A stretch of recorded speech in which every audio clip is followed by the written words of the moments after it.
Monsieur le maire, je tenais à venir ici à Belle-Île avec Jean-Yves Le Drian. Nous en avions formulé l'engagement à la suite de la proposition qui m'avait été adressée de lancer les travaux de l'hôpital ici à Belle-Île, au Palais. Et c'était le président du conseil de surveillance de l'établissement qui m'en avait fait l'invitation. Vous savez que nous devions être là l'autre jeudi, et avec Jean-Yves Le Drian, qui a un agenda encore plus chargé que le mien, nous avions pu nous libérer, mais c'était hélas sans savoir qu'un acte terroriste allait se produire et qu'il y avait là tous les risques pour notre pays, une fois encore touché par cette attaque. Un policier en avait payé le prix de sa vie, 2 autres avaient été blessés. Nous avions donc convenu de reporter le déplacement. Nous aurions pu l'ajourner. Je ne l'ai pas voulu, car j'avais, avec Belle-Île, ce pacte de responsabilité, de confiance, le vrai, pour honorer ce rendez-vous et pour venir à la fois lancer les travaux de l'hôpital, mais aussi prendre conscience de cette réalité insulaire et aussi découvrir la beauté de cette île. Vous avez évoqué, avec les élus qui sont ici et que je veux saluer, parlementaires et maires des 4 communes, vous avez insisté, mais il n'y avait pas besoin, sur la beauté de Belle-Île. Il y a en effet tant de visiteurs célèbres qui en ont gardé dans les livres ou dans les mémoires la trace de cette rencontre. Et tout au long de cette matinée trop courte, il m'a été donné des livres, des photos qui attestent de ces moments particuliers où une personnalité découvre ici ce qu'il n'avait même pas songé rencontrer. Et moi-même, j'en ai été saisi de cette beauté. Cette beauté, elle doit s'entretenir. Elle doit également être protégée. Et c'est toute la difficulté que vous avez ici, les élus de ce territoire, en lien avec la région et le département. Comment faire que l'activité puisse s'y déployer, que le tourisme puisse se développer sans altérer ce qui fait votre richesse, votre histoire, le legs des générations précédentes et ce paysage exceptionnel. Alors, vous avez trouvé justement le chemin et vous avez fait en sorte de solliciter de la part de la région, de la part de l'État, à travers des contrats, ce que vous pouviez avoir comme levier de développement.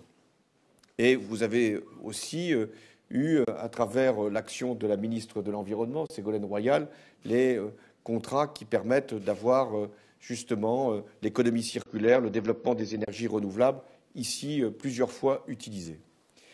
Vous avez aussi voulu qu'il y ait une activité économique qui puisse se déployer avec néanmoins des services qui doivent être apportés à la population.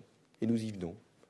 Parmi les services les plus essentiels, il y a l'école, il y a le collège, mais il y a aussi le transport, et ça fait partie de ce que l'insularité doit avoir comme compensation, d'où les actions que vous avez menées, actions turbulentes, comme souvent en Bretagne, médiatiques, comme toujours en Bretagne, mais responsables.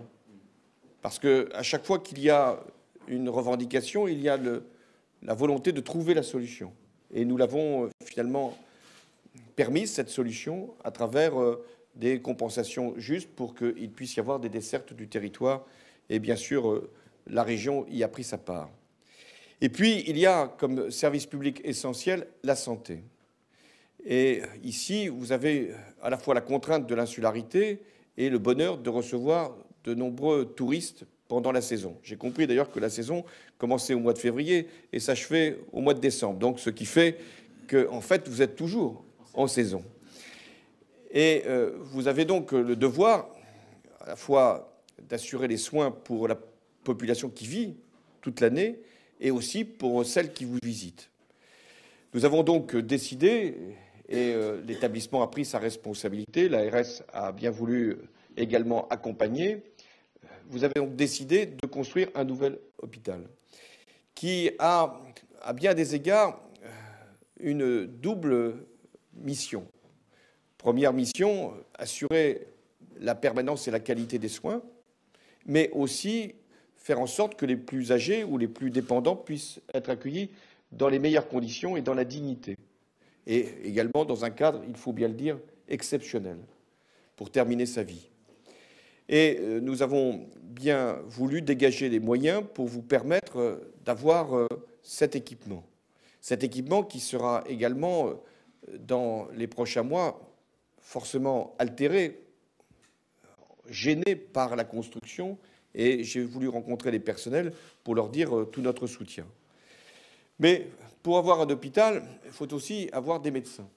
Et il n'est pas possible d'imaginer une structure hospitalière sans la présence de médecins. Et depuis plusieurs années, vous avez beaucoup développé l'attractivité de votre territoire pour que les médecins puissent y venir, non pas simplement en consultation, mais en permanence. Et vous avez 8 médecins, 9 exactement, qui sont disponibles pour la population, 8 qui exercent à l'hôpital. Et il n'y en avait que 3 il y a quelques années. Et c'est grâce à cette présence de médecins qu'on appelle de ville, en fait des médecins généralistes, dans l'hôpital, que nous allons pouvoir à la fois préserver l'hôpital et donc le reconstruire, et en même temps permettre qu'une médecine libérale puisse se faire ici, sur Belle-Île. Et je l'évoquais tout à l'heure, l'insularité, c'est à la fois une contrainte, mais aussi un levier. Et vous avez eu, vous, sans doute breton, encore plus têtu qu'ailleurs, la volonté de faire que cette insularité puisse être aussi une expérimentation. Et ici, il y a une double expérimentation qui peut valoir pour la France entière. La première, c'est la coopération exceptionnelle entre les médecins de ville, qui sont aussi des médecins hospitaliers, donc entre l'activité libérale et l'enjeu hospitalier. Et la deuxième expérimentation, et je l'ai vécu, c'est de pouvoir avoir le bénéfice de consultations radiologiques, en l'occurrence échographiques, avec des spécialistes qui sont à distance et qui peuvent former leur diagnostic à travers une télémédecine exceptionnelle. Alors, je voulais aussi donner ce message à la France tout entière. Face à un certain nombre de contraintes, de difficultés, parfois l'éloignement, il ne faut pas se résigner ou penser qu'il y a une volonté d'abandonner des territoires. Aucun territoire n'est abandonné. Et l'État a cette première responsabilité, assurer les services partout. Mais en même temps, un territoire doit se prendre en main, doit saisir à la fois ses atouts, ses opportunités, parfois ses handicaps, pour en faire une condition de développement. Et nul territoire n'a été abandonné et aucun restera sans solution médicale. Ici, j'avais pris un engagement pour la France entière qui était de faire en sorte que chaque citoyen puisse être à 30 minutes d'une structure d'urgence. Et ça sera le cas ici à Belle-Île, et a fortiori pour les urgences absolues, à travers les lits portage qui a été maintenu ici, et c'est aussi une condition du service public. Alors, c'est un beau message que vous envoyez, un message de volonté, un message d'engagement, un message aussi de conscience qu'aucun sujet ne peut être ignoré et qu'aucun problème ne peut trouver sa solution sans la participation des élus et des citoyens. Belle-Île, c'est une fierté nationale. C'est bien sûr pour vous une identité. Mais il n'y a aucune identité qui peut rester seule, crispée, sans être en lien avec d'autres identités, et qui forment l'ensemble que nous sommes, une nation. Une nation n'est pas une addition d'identités, c'est une identité supérieure qui vient donner du sens à toutes les diversités que sont nos territoires. Et par rapport à ceux qui veulent séparer, distinguer, qui veulent opposer, nous devons à chaque fois montrer qu'il y a une conscience plus forte, une nation qui a ses exigences, ses valeurs, ses principes. Et c'est ce que vous démontrez ici sur ces territoires. D'une manière générale, la Bretagne est un très bel exemple. Elle est bretonne d'abord, et elle veut l'être. Elle veut même parfois dépasser ses espaces géographiques administratifs. Mais nous avons maintenu ce qui existait. Et c'est une volonté qui était la vôtre d'être la Bretagne. Mais en même temps, la Bretagne, c'est la France. Et elle apporte à la France. Elle contribue à la France. Et notamment en fournissant des ministres dans l'histoire. Et notamment Jean-Yves Le Drian, qui a servi la France. Qui a servi la France en la rendant plus forte à travers sa mission, qui était de construire un outil de défense qui puisse avoir la crédibilité et la fiabilité pour me permettre de prendre des décisions parmi les plus lourdes, de faire intervenir nos forces à l'extérieur, de lutter contre le terrorisme, d'assurer aussi notre protection ici sur notre propre sol. Et Jean-Yves Le Drian a pu, dans des moments très difficiles, notamment dans la lutte contre le terrorisme, assumer pleinement ses responsabilités de ministre. Et j'ai conçu une seule exception, une seule,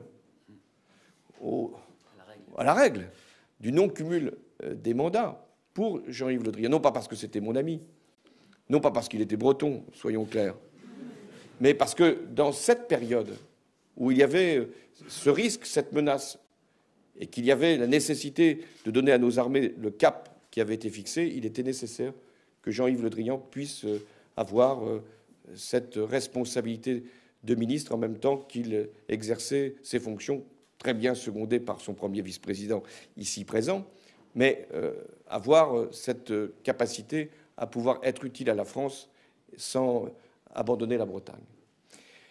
Voilà ce que je voulais ici vous dire. Et j'ai eu aussi le bonheur, je dois le dire, de rencontrer Annette, vous l'appelez ainsi, votre voisine, monsieur le maire, puisqu'elle est juste à côté, et qui est un très bel exemple de vie. Non pas parce qu'elle a 104 ans, elle nous a dit même qu'elle était sur sa 105e année, mais parce qu'elle vient nous rappeler l'histoire